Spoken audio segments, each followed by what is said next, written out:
নমস্কাৰ ছাত্ৰ ছাত্ৰীসকল। প্ৰথমতে মই সকলোকে মোৰ ইউটিউব চেনেল মেথছ 99 বাই ৰয় ছাৰলৈ স্বাগতম জনাইছোঁ।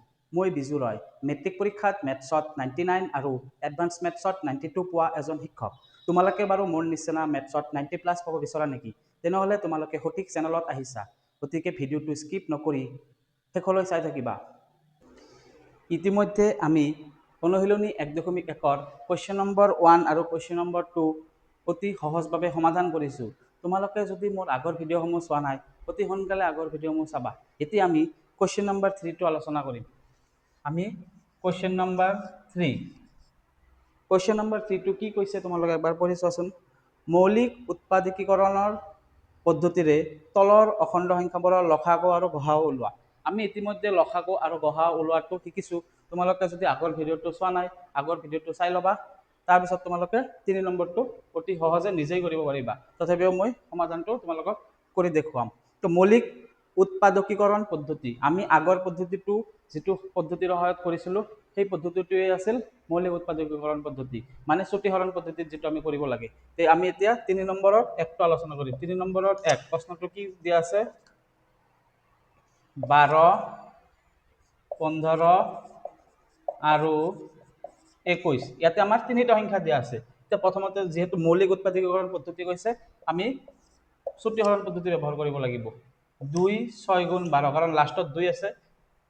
6 2 যাব, 2 3 গুণ 6, 3টো এটা মৌলিক সংখ্যা। 15, এইটো 2 নাযায়, লাষ্টত 5 থাকিলে 2 নাযায়, 3 যাব, 3 5 গুণ 15।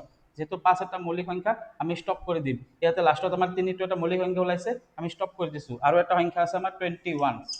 21 টো 2 নাযায়, 3 যাব, 3 7 গুণ 21। যেহেতু 7 এটা মৌলিক সংখ্যা, আমি ইয়াতে ষ্টপ কৰি দিব লাগিব। এতিয়া 12ক কি বুলি লিখিব পাৰোঁ? 12ক 2 পূৰণ 2 পূৰণ 3 বুলি লিখিব পাৰোঁ। 15ক কি বুলি লিখিব পাৰোঁ? 3 পূৰণ 5 বুলি লিখিব পাৰোঁ, হয় নে নহয়? আৰু 21ক কি বুলি লিখিব পাৰোঁ? 3 পূৰণ 7 বুলি লিখিব পাৰোঁ। এতিয়া আমাৰ প্ৰথমতে কি কৈছিলোঁ? প্ৰথমতে আমি কি ওলাব লাগে? গসাগু ওলাব লাগে। তোমালোকে আগৰ ভিডিঅ'সমূহ চাবা, তোমালোকে বুজি পাবা। আগৰ ভিডিঅ'ত মই গসাগু আৰু লসাগু ওলোৱা অতি ভালদৰে আলোচনা কৰিছোঁ। তোমালোকে আগৰ ভিডিঅ'সমূহ চালে অতি ভালদৰে আৰু বেছিকৈ বুজি পাবা। গতিকে গসাগু আমি কি ওলাব লাগিব? প্ৰথমতে গসাগু। গসাগু মানে মই কি কৈছোঁ? গসাগু মানে কি? কমন থাকিব লাগে। কি কমন আছে? ইয়াৰ পৰা আৰু ইয়াৰ পৰা 3 কমন আছে। কি কমন আছে? 3 ইয়াতেও আছে, ইয়াতেও আছে, ইয়াতেও আছে। সেইকাৰণে গসাগু কি হ'ব? 3। আৰু কিবা সংখ্যা কমন আছে নেকি?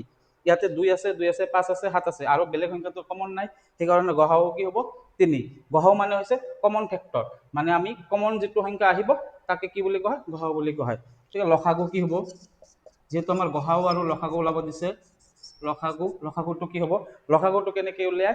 লসাগুটো ওলোৱাৰ পদ্ধতিটো হৈছে প্ৰথমতে কমনটো ল'ব লাগিব। প্ৰথমতে কমন কি আছে? ইয়াতে কমন আছে 3, কমন ল'ব লাগিব। আৰু কমন থকাৰ বাহিৰেও যিবিলাক কমন নাই সেইবিলাক সংখ্যাও ল'ব লাগিব। মানে কমনটোতো ল'বই লাগিব, লগতে যিবিলাক সংখ্যা কমন নাথাকে সেইবিলাক সংখ্যাও লাগিব। যেনেকুৱা 3 3 3 আছিল, এটা আহি গ'ল 3। আৰু কি কি সংখ্যা কমন নাই? 2 2 5 7, এইবিলাক সংখ্যা এক্সট্ৰাকে আছে। এক্সট্ৰা সংখ্যাবিলাকো আমি ল'ব লাগিব। 2 পূৰণ 2 পূৰণ কি এক্সট্ৰা আছে? 5 আৰু 7, 5 পূৰণ 7, এই গোটেইকেইটা সংখ্যা আমি কি কৰিব লাগিব? পূৰণ কৰি দিব লাগিব। এতিয়া 3 2 গুণ 6, 6 2 গুণ 12, 12 5 গুণ কিমান? 60, 60 পূৰণ 7, 60 পূৰণ 7, 7 শূন্য গুণ 0, 6 7 গুণ কিমান? 42। উত্তৰ আমাৰ কিমান পালোঁ? 420। তোমালোকে লসাগু আৰু গসাগু বুজি পাইছা? গসাগু মানে কি? কমন ল'ব লাগে। কমন যিটো উত্তৰ আমাৰ যিটো আমি ভাঙাৰ ফলত যিটো কমন যিটো আহিব সেই সংখ্যাটোৱে হ'ব গসাগু।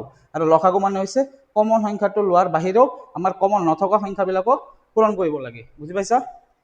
তো প্ৰথমতে আমি গসাগুটো ওলাম, তাৰপিছত আমি লসাগুটো ওলাব লাগে। এতিয়া আমি 3 নম্বৰৰ 2 প্ৰশ্নটো আলোচনা কৰিম। নাম্বাৰ 3 2 কুৱেশ্যনটো কি দিয়া আছে চাবা। 17, 23 আৰু 29। প্ৰশ্নটো অলপ মন কৰিবা। ইয়াতে 3টা সংখ্যা দিয়া আছে। এই 3টা সংখ্যা কি সংখ্যা? মৌলিক সংখ্যা। 3টা সংখ্যা কি সংখ্যা? মৌলিক সংখ্যা। এতিয়া মৌলিক সংখ্যাৰ আমাৰ এটা কনচেপ্ট আছে, তোমালোকে অলপ জানি লোৱা। মৌলিক সংখ্যাৰ কি কনচেপ্ট? যে মৌলিক সংখ্যাৰ গসাগু সমান সমান 1। সদায় কি হয়? যেতিয়া মৌলিক সংখ্যা তোমালোকৰ দিয়া থাকিব, তাৰ গসাগু কি হয়? সদায় 1 হয়। আৰু মৌলিক সংখ্যাৰ লসাগু কিমান হয়? মৌলিক সংখ্যাৰ লসাগু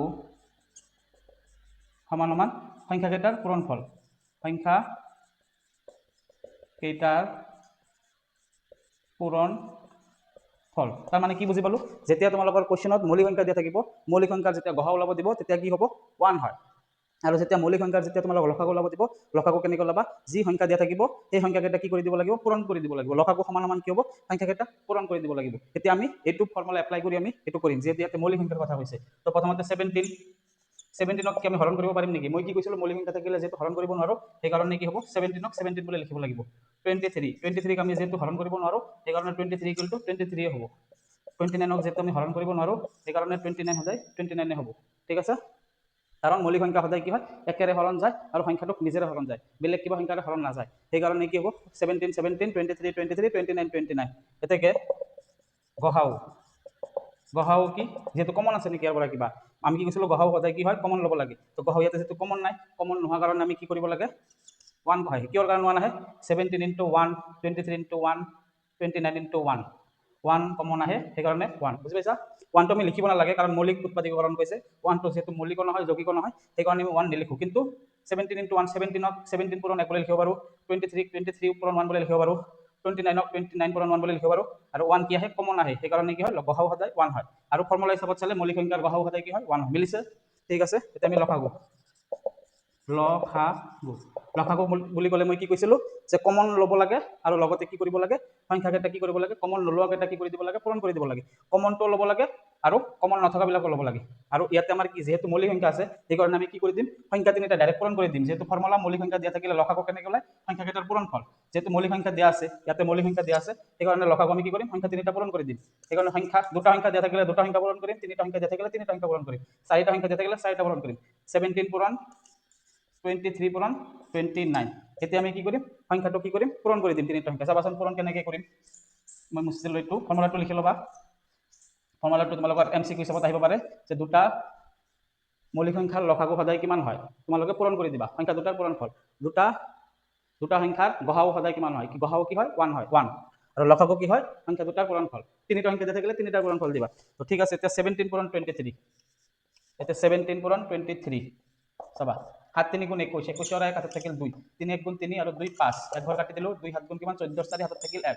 2 1 গুণ 2 হাতত কিমান 3 1 5 4 9 3 391 ইয়াতে কিমান ওলাইছে 391 ৰ লগত আকৌ 29 পূৰণ কৰিব লাগিব কিমান পূৰণ কৰিব লাগিব 29 কাৰণ তিনিটা সংখ্যা পূৰণ আছে এই দুটা পূৰণ কৰি আমি পালো 391 ইয়াৰ লগত আকৌ 29 পূৰণ কৰিব লাগিব 9 1 গুণ 9 9 9 গুণ 81 ৰ 1 হাতত থাকিল 8 9 3 গুণ কিমান 27 27 আৰু 8 কিমান 35 এক ঘৰ কাটি দিলো 2 1 গুণ 2 2 9 গুণ 18 8 হাতত থাকিল 1 3 2 গুণ 6 একে 7 9 2 একে 3 8 আৰু 5 কিমান হয় 13 3 হাতত থাকিল 1 7 আৰু 3 10 আৰু হাতত একে 11 মানে কিমান পালো 11339 তোমালোকে গহাও কিমান পাইছা 1 পাইছা আৰু লসাগু কিমান পালা 11339 তোমালোকে বুজি পাইছা এইটো মৌলিক সংখ্যাৰ ক্ষেত্ৰত সদায় কি কৰিবা গহাও সদায় 1 হয় আৰু লসাগু কি হয় সংখ্যা কেইটাৰ কি হয় পূৰণফল হয় বুজি পাইছা আৰু তোমালোকে কোনবিলাক মৌলিক সংখ্যা কোনবিলাক যৌগিক সংখ্যা গম পাইছা না নাই তোমালোকে যদি গম নোপোৱা তোমালোকে যদি মৌলিক সংখ্যা আৰু যৌগিক সংখ্যা বুলি বুজি নোপোৱা তেনেহ'লে তোমালোকে কি কৰিবা মোৰ আগৰ ভিডিঅ'ত তোমালোকৰ মৌলিক সংখ্যা আৰু যৌগিক সংখ্যাৰ বিষয়ে শিকোৱা আছে তোমালোকে আগৰ ভিডিঅ'বিলাক চাবা সেই ভিডিঅ'ৰ পৰা তোমালোকে মৌলিক কোনবিলাক যৌগিক সংখ্যা কোনবিলাক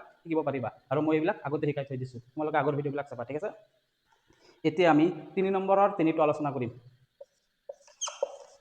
3 নম্বৰৰ 3 চাবা কোৱেশ্চনটো কি দি আছে 8 9 আৰু 25 তো 8ক আমি ভাঙিব পাৰিম 2 4 গুণ 8 2 2 গুণ 4 মৌলিক সংখ্যা পাইছো 2 স্টপ কৰি দিলো 9ক আমি ভাঙিব পাৰিম 3 3 গুণ 9 মৌলিক সংখ্যা পাইছো 3 স্টপ কৰি দিলো 25 আমি ভাঙিব পাৰিম 5 5 গুণ 25 মৌলিক সংখ্যা পাইছো স্টপ কৰি দিলো 8ক আমি কি পাম 8ক ভাঙিলে 2 পূৰণ 2 পূৰণ 2 9ক আমি কি পাম 3 পূৰণ 3 আৰু 25ক আমি কি পাম 5 পূৰণ 5 এতিয়া গহাও কি হ'ব গহাও মানে কি কমন ওলাব লাগে এতিয়া কমন কিবা আছে নেকি 2 3 5 2 3 5 কমনটো নাই কমন যদি নাথাকে তোমালোকে কি বুলি ধৰি ল'বা গহাও 1 বুলি ধৰি ল'ব লাগিব কাৰণ পূৰণ 1 বুলি লিখিব পাৰো পূৰণ 1 বুলি লিখিব পাৰো পূৰণ 1 বুলি লিখিব পাৰো একটো আমি লিখিব নালাগে কাৰণ কি মৌলিক উৎপাদক বুলি কৈছে একটো যেহেতু মৌলিক সংখ্যা নহয় যৌগিক সংখ্যা নহয় 1 বুলি লিখিব নোৱাৰো কিন্তু আমি কি 1 যেতিয়া আমাৰ কমন নাথাকিব আমি গহাও কি লিখিম 1 লিখিম এটাকে লসাগুটো কি হ'ব যেহেতু কমন নাই কমন থাকিলে কমনটো লিখিব লাগে কমন নাথাকিলে কমন নথকাবিলাকো লিখিব লাগে যেহেতু ইয়াতে কমন নাই কমন নাথাকিলে কি হ'ব আমি কমন নথকাবিলাকে লিখিব লাগিব। কমন থাকিলেতো কমন থকাটো লিখিলোহেঁতেন, যেহেতু কমন নাই সেইকাৰণে কমন নথকাবিলাক লিখিম ইয়াতে। 2 পূৰণ 2 পূৰণ 2, 2 পূৰণ 2 পূৰণ 2 পূৰণ 3 পূৰণ 3, 3 পূৰণ 3 পূৰণ 5 পূৰণ 5, 5 পূৰণ 5, এতেকে 2 2 গুণ 4, 4 2 গুণ 8, 8 এইটো কিমান পালো 8, ইয়াতে কিমান পালো 3 3 গুণ 9, 8 আৰু 9 ইয়াতে 5 5 গুণ 25, তো পূৰণ কৰি দিম। 8 9 গুণ কিমান 72, 2 2 গুণ 4, 4 2 গুণ 8, 8 8 9 গুণ কিমান 72, 8 9 গুণ কিমান 72, 72 লগত 25 পূৰণ কৰিম, 25 পূরণ করিম। 5 2 গুণ 10 59 থেকে লাখ, 5 7 গুণ 35 আর 1 36, এক ঘর কাটি দিল। 2 2 গুণ 4, 7 2 গুণ 14, 0 6 4 10 59 থেকে লাখ, 4 5 6 7 1 8 আর 1 1800, 1800। তোমালোকে বুঝি পাইছা নে? পূরণ যোগ কৰিব পাৰা না নাই? 1800 আমাৰ গহাও কিমান ওলাইছে 1 ওলাইছে আৰু লসাগু কিমান ওলাইছে 1800 ওলাইছে। এইটো আমাৰ কি মৌলিক উৎপাদকীকৰণ পদ্ধতিৰ আমি কি ওলালো লসাগু আৰু গহা ওলালো। আমাৰ কোৱেশ্চনত কি দিয়া নাই, সেকেন্ড পাৰ্টটো দিয়া নাই যে প্ৰমাণ কৰা বুলি দিয়া নাই, সেইকাৰণে আমি ইয়াতে কি কৰা নাই প্ৰমাণ কৰা নাই। আৰু আগৰ 2 নম্বৰ কোৱেশ্চনটোত আমাক লসাগু আৰু গহা ওলোৱাৰ পাছত প্ৰমাণ দিয়া আছিল, সেইকাৰণে আমি কি কৰিছিলো লেফট হ্যান্ড সাইড আৰু ৰাইট হ্যান্ড সাইডটো কৰিছিলো। বুজি পাইছা? তোমালোকে 2 নম্বৰ 3 নম্বৰ আৰু 1 নম্বৰ কোৱেশ্চনটো বুজি পাইছা। এতিয়া আমি 4 নম্বৰ প্ৰশ্নটো আলোচনা কৰিম। 4 নম্বৰ 4 কি দিয়া আছে কোৱেশ্চনটো চাবা। দিয়া আছে গহাও, কিমানৰ গহাও দিয়া আছে 306 306 306 আৰু কিমান এটা সংখ্যা দিয়া আছে 657 657 ৰ গহাও দিয়া আছে। কি দিয়া আছে গহাও, গহাও। এই দুটা সংখ্যাৰ গহাও কিমান দিয়া আছে, দুটা সংখ্যা এই দুটা সংখ্যাৰ গহাও দিয়া আছে কিমান 9। আমাক ওলাব লাগে কি লসাগু উলিয়াব লাগে। কি উলিয়াব লাগে লসাগু। কাৰ ওলাব লাগে 306 আৰু 657 657 ৰ লসাগু আমাৰ উলিয়াব লাগে। উলিয়াব লাগে মানে কি আমাৰ কোৱেশ্চন মাৰ্ক। তো আমাৰ এতিয়া যেহেতু গহাও দিয়া আছে লসাগু ওলাব লাগে, হয় না নহয়? এতিয়া আমি এটা ফৰ্মুলা পাইছিলো না নাই যে লসাগু পূৰণ গহাগু সমান সমান সংখ্যা দুটাৰ পূৰণ ফল পাইছিলো না নাই? সেই ফৰ্মুলাটো আমি কি কৰিম ব্যৱহাৰ কৰিম। কাৰণ কি আমি সেই ফৰ্মুলাটো কেতিয়া ব্যৱহাৰ কৰিম, এতিয়া আমাৰ এইটো মনত কোৱেশ্চন আহিব পাৰে আমি সেই ফৰ্মুলাটো কিয় ব্যৱহাৰ কৰিম। ইয়াতে দেখোন আমি মৌলিক উৎপাদক পদ্ধতি কৰিব পাৰিলোহেঁতেন। এতিয়া চাবা সেই ফৰ্মুলাটো কিহৰ কাৰণে দৰকাৰ আমাৰ, সেই ফৰ্মুলাটো দি কি হ'ব, ফৰ্মুলাটো কিয় জানিব লাগিব। চাবা যেতিয়া আমাৰ লসাগু দিয়া থাকিব, যেতিয়া আমাৰ লসাগু দিয়া থাকিব, যিকোনো দুটা সংখ্যাৰ লসাগু দিয়া থাকিল, ধৰি লৈছো দিয়া আছে 2 আৰু আমাক গহাও ওলাব লাগে, গহাও উলিয়াব লাগে, তেতিয়া আমি সেই ফৰ্মুলাটো কি কৰিম ব্যৱহাৰ কৰিম। আৰু যেতিয়া আমাৰ গহাও দিয়া থাকিব, যেতিয়া আমাৰ গহাও দিয়া থাকিব লসাগু উলিয়াব লাগিব, তেতিয়া আমি কি কৰিম সেই ফৰ্মুলাটো ব্যৱহাৰ কৰিম। তাৰমানে লসাগু যদি দিয়া থাকে গহাও উলিয়াব দিয়ে তেনেহ'লে ফৰ্মুলাটো ব্যৱহাৰ কৰিম, আৰু গহাও যেতিয়া দিয়া থাকিব লসাগুটো উলিয়াব লাগে তেতিয়া আমি সেই ফৰ্মুলাটো ব্যৱহাৰ কৰিম। আমি মৌলিক উৎপাদক পদ্ধতিৰে নকৰিলে হ'ব, ডাইৰেক্ট হৈ যাব এনসাৰ শৰ্টকাট। ঠিক আছে, যেহেতু গহাউটো দিয়া আছে লসাগুটো উলিয়াব লাগে সেইকাৰণে আমি ফৰ্মুলা ব্যৱহাৰ কৰিম। আমি জানো যে আমি কি লিখিম, আমি জানো যে লসাগু পূৰণ গহাও সমান সমান কি লিখিম সংখ্যা দুটাৰ পূৰণফল, সংখ্যা দুটাৰ পূৰণফল। এই ফৰ্মুলাটো আমি ইতিমধ্যে প্ৰমাণ কৰিছো 2 নম্বৰ কোৱেশ্চনত। তো ফৰ্মুলাটো আমি মুখস্থ কৰিব লাগিব, সেইকাৰণে কৈছে। এতিয়া লসাগু কি দিয়া আছে, লসাগু আমাক উলিয়াব লাগে, দিয়া নাই, তো লসাগুৰ ঠাইত আমি কি লিখিম লসাগু বুলিয়ে লিখিম।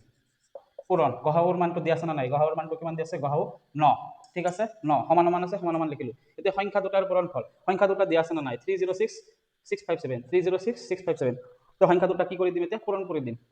306 পূৰণ 657 হল। এতিয়া চাবা আমাক উলিয়াব লাগে কি লসাগু, এতিয়া আমাক কি উলিয়াব লাগে লসাগু। লসাগুৰ লগত কি পূৰণ হৈ আছে গহাউ, গহাউৰ মান আছে 9 পূৰণ হৈ আছে। যেহেতু আমি এটা ফৰ্মুলা জানো যে সমান সমানৰ কি হয় ইফালে যোগ থাকিলে কি হৈ যায় মাইনাছ হৈ যায়, মাইনাছটো ইফালে গুচি গ'লে কি হয় প্লাছ হৈ যায়, পূৰণটো ইফালে গুচি গ'লে কি হৈ যায় হৰণ হৈ যায়, হৰণটো ইফালে গুচি গ'লে কি হৈ যায় পূৰণ হৈ যায়। যিহেতু লসাগু আৰু 9ৰ মাজত কি আছে পূৰণ আছে, এই পূৰণটো কি হৈ যাব ইফালে গুচি গ'লে কি হৈ যাব হৰণ হৈ যাব। আমাৰ থাকিল কি ইফালে বাওঁফালে কি থাকিল লসাগু থাকিল। গতিকে এইটো সমীকৰণৰ তোমালোকে সমাধান কৰিব জানা নাই, তাৰে পৰা আহিছে। তো আমাৰ যেহেতু পূৰণ হৈ আছে পূৰণটো কি হৈ যাব হৰণ হৈ যাব, পূৰণ আছিল হৰণ হৈ গ'ল, ওপৰত কিমান আছে 306 পূৰণ 657 আছে। এতিয়া আমি কি কৰিম হৰণ কৰিম। কেনেকৈ হৰণ কৰিম চাবা, কটাকটি যায় না নাই চাবাচোন।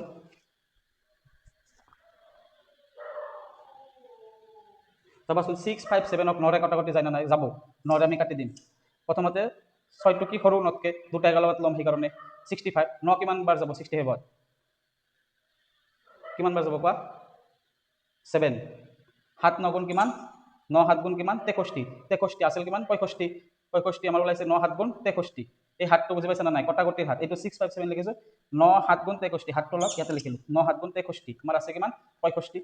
হাতত থাকিল কিমান 2 27 তাৰমানে 2 27 9 কিমান গুণ 27 9 3 গুণ 27 তেনেহ'লে আমাৰ তলত কিমান থাকিল একো নাই মানে কি আছে 1 তো 1 আমি তলত লিখিব নালাগে এতিয়া 306 পূৰণ 73 তো 306 মাজত কি আছে পূৰণ আৰু ইয়াতে আছে 73 73 কিমান হ'ব 6 3 গুণ 18 8 হাতত থাকিল 1 3 0 গুণ 0 1 1 3 3 গুণ 9 পূৰণ 8 6 গুণ 42 2 হাতত থাকিল 4 7 0 গুণ 0 আৰু 4 4 7 3 গুণ 21 কিমান হ'ল 8 2 1 3 9 4 কিমান 13 3 হাতত থাকিল 1 1 আৰু 1 2 2 কিমান থাকিল 2 2 3 3 8 তোমালোকে লক্ষ্য কৰোঁ 2 2 3 3 8 বুজি পাইছে না নাই কেনেকৈ ওলাইছে ঠিক আছে আজিৰ ক্লাছটো ইয়াতে সমাপ্ত কৰোঁ যদি তোমালোকৰ ভিডিঅ'টো ভাল লাগিছে তোমালোকে বন্ধু বান্ধৱীৰ সৈতে শ্বেয়াৰ কৰিবা আৰু তোমালোকে কি কৰিবা মোক ছাপোৰ্ট দেখুৱাবা কাৰণ তোমালোকে ছাপোৰ্ট দেখুৱালে কি হ'ব মই আগন্তুক ভিডিঅ' বনাবলৈ কি পাম মটিভেশ্যন পাম গতিকে আজিৰ ভিডিঅ'টো ইয়াতেই সমাপ্ত কৰোঁ ধন্যবাদ